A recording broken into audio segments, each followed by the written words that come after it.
मेरा नाम doctor S इम्तियाज़ है। आज मैं आपको इस वीडियो में एक कायरोप्रैक्टिक मैकेनिकल टेक्निक के बारे में बताऊंगी जो हम अपने क्लिनिक में इस्तेमाल करें उन पेशेंट्स के लिए जिनको कोई स्पाइनल इश्यूज़ हैं, कोई डिस्क बल्ज हो गई है, कोई डिस्क हर्निएशन है या किसी भी किस्म का पट्ठों का या जोड़ों का कोई भी मसला है।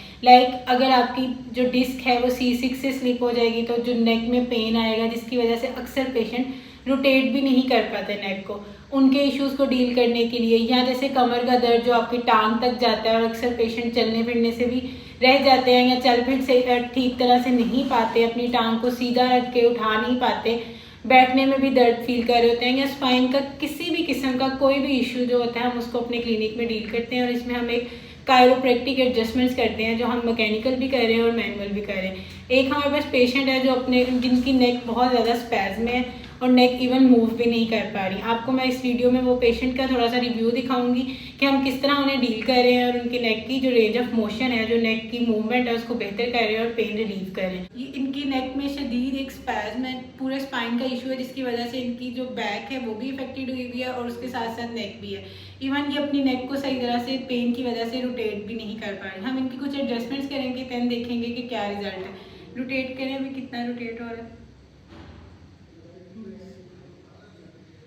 ओके, दूसरी साइड पे बस ठीक है, छोड़ सीधा देखिए।